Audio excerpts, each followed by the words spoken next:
Betting అరెస్టుల పరంపర కొనసాగుతూనే ఉంది. తాజాగా ఈ కేసులో మరో ముగ్గురిని అదుపులోకి తీసుకున్నారు పోలీసులు. వారిలో సినీ నటుడు రాజ్ కుమార్ కసిరెడ్డి ఉండడంతో ఇది సినీ పరిశ్రమలో హాట్ టాపిక్ గా మారింది. ఈ రోజు పొద్దున హైదరాబాద్ లో ఆయన నివాసం వద్ద ఆయన్ను మరియు మరో ఇద్దరు అనుమానితులను అదుపులోకి తీసుకున్నారు పోలీసులు.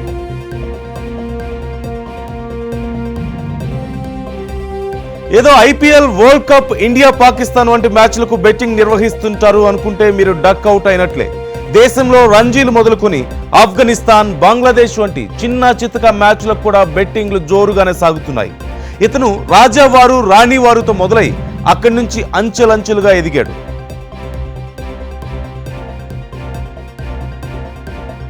ఇప్పుడు ఒక ఫుల్ సక్సెస్ ఫామ్ లో ఉన్న అతని కెరీర్ కి ఇక చెక్ పడినట్లేనా? తాజాగా ఆయన గీతా ఆర్ట్స్ ప్రొడక్షన్ లో బన్నీవాస్ గారి నిర్మాణంలో నర్నే నితిన్ ప్రధాన పాత్ర వహిస్తున్నటువంటి ఐ సినిమాలో ఒక ముఖ్య పాత్ర పోషించారు. ఆ సినిమా ఆగస్టున విడుదలకు సిద్ధమవుతోంది. ముందుకురా, సాక్షి రాలేదా? ఎన్ని సంవత్సరాల నుంచి సినిమాల్లో నటిస్తున్నావు? బెట్టింగ్ ఆడడానికి మీకు సిగ్గుగా లేదా? మీ దగ్గర ఇన్ఫర్మేషన్ లేదు. ఎన్నాళ్ళ నుంచి ఆడుతున్నారు? ఒక ముఖ్య పాత్ర పోషించారు. ఆ సినిమా ఆగస్టున విడుదలకు సిద్ధమవుతోంది. ఆగస్టు 15కి ప్రమోషన్ నెల టైం కూడా లేదు. రే ఏమన్నారా బన్నీవాస్ గారు ప్రమోషన్ చేయమంటే?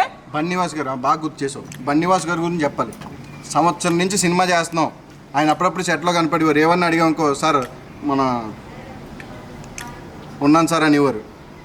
సార్ ఇప్పుడన్నా రిలీజ్ డేట్ అనౌన్స్ చేశారు కదా, ఏదో ఒకటి చేసి సినిమాని ప్రమోట్ చేద్దాం సార్ అంటే, కొంచెం చిన్న చిన్న మీటింగ్స్ ఉన్నాయి, మావి చూసుకుని చేద్దాం సార్. నెల రోజులు ఉంది సార్, ఏదో ఒకటి చేయండి సార్ అంటే, మీరే ఏదో ఒకటి చేయండి అంటున్నారు. ఏం చేయాలో తెలియక ఇక మేము అరెస్ట్ అయ్యాం, బన్నీవాస్ గారు ఎక్కడున్నారు రండి అంటే, ఇప్పుడు ఆయన పరిగెట్టుకుంటూ వస్తున్నాడు. వచ్చిన తర్వాత ఆయన ఏం చెప్తారో దాన్ని బట్టి ఇంకా ఇంకా ఇంకా ఇంకా ఇంకా మీరు థియేటర్కి వచ్చేదాకా ప్రమోషన్ చేస్తూనే ఉంటాం.